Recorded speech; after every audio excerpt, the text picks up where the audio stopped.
ನಮಸ್ಕಾರ ಎಲ್ಲರಿಗೂ. ನನ್ನ ಹೆಸರು ಶಿವಕುಮಾರ್ ಅಂತ. ನಂದು ಇವಾಗ 7 ಮಂತ್ಸ್ ಆಗಿದೆ. ನಾನು ಹೇರ್ ಟ್ರಾನ್ಸ್ಪ್ಲಾಂಟ್ ಮಾಡಿಕೊಂಡು ನೀವು ನೋಡ್ಬೋದು ರಿಸಲ್ಟ್ನ. ಎಕ್ಸಾಕ್ಟ್ಲಿ 7 ಮಂತ್ಸು ಬ್ಯಾಕ್ ನಾನು ಬಂದಾಗ ನಂದು ಇದು 3rd ವೀಡಿಯೋ ಆ್ಯಕ್ಚುಲಿ ಅಪ್ಲೋಡ್ ಮಾಡ್ತಾ ಇರೋದು.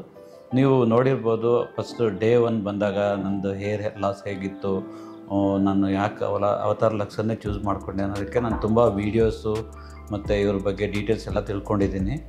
ನಾನು ಫಸ್ಟು ಬಂದು ಮೀಟ್ ಆದಾಗ ನವೀನ್ ಶಿವ್ ಸರ್ ಇಬ್ಬರೂ ಮೀಟ್ ಆಗಿ ಇದ್ರ ಬಗ್ಗೆ ಡೀಟೇಲ್ಸ್ ಎಲ್ಲ ಕೇಳಿಕೊಂಡು ನನಗೆ ಕಾನ್ಫಿಡೆನ್ಸ್ ಲೆವೆಲ್ ಬಂತು. ಫಸ್ಟ್ ಡೇ 1 ಯಾರಿಗೆ ಬಂದಾಗಲೂ ಸ್ವಲ್ಪ ಭಯ ಅನ್ನೋದಿರುತ್ತೆ.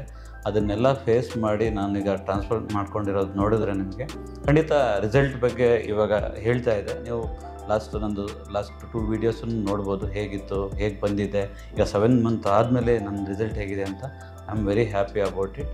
ಇದ್ರ ಬಗ್ಗೆ ಯಾರೇ ಈ ಥರ ಮಾಡಿಸ್ಕೋಬೇಕು ಅಂದ್ರೂ ಕೂಡ ದಯವಾಗಿ ಮಾಡಿಸ್ಕೋಬೋದು. ಒಂದು ಏನು ಅಂದರೆ, ಹೇರ್ ಟ್ರಾನ್ಸ್ಪ್ಲಾಂಟ್ ಮಾಡ್ಕೊಳ್ಳೋಕೆ ಮುಂಚೆ ನಮಗೆ ಇದ್ರ ಬಗ್ಗೆ ಡೀಟೇಲ್ಸ್ ತಿಳ್ಕೊಂಡು ಯಾರು ಬೆಸ್ಟು ಮಾಡ್ತಾರೆ ಅನ್ನೋದು ಫಸ್ಟ್ ತಿಳ್ಕೊಬೇಕಾಗತ್ತೆ.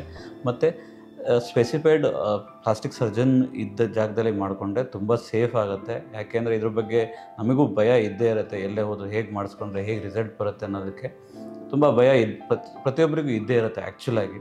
ಸೊ ಅದನ್ನೆಲ್ಲ ಮೀರಿ ನಾವು ಒಂದು ಒಳ್ಳೆ ರಿಸಲ್ಟ್ ಬೇಕು ಅಂದರೆ ಒಳ್ಳೆ ಜಾಗಕ್ಕೆ ಹೋಗಿ ಈ ಥರ ಮಾಡಿಕೊಂಡ್ರೆ ಖಂಡಿತ ಒಳ್ಳೆ ರಿಸಲ್ಟ್ ಬರುತ್ತೆ. ನನಗಂತೂ ತುಂಬ ಸ್ಯಾಟಿಸ್ಫ್ಯಾಕ್ಷನ್ ಇದೆ. ಬಟ್ ನಾನು ಏನು ಎಕ್ಸ್ಪೆಕ್ಟೇಷನ್ಸ್ ಇಟ್ಕೊಂಡಿದ್ದೆ ಅದು ಫುಲ್ಫಿಲ್ ಆಗಿದೆ ಖಂಡಿತ. I am very happy about it.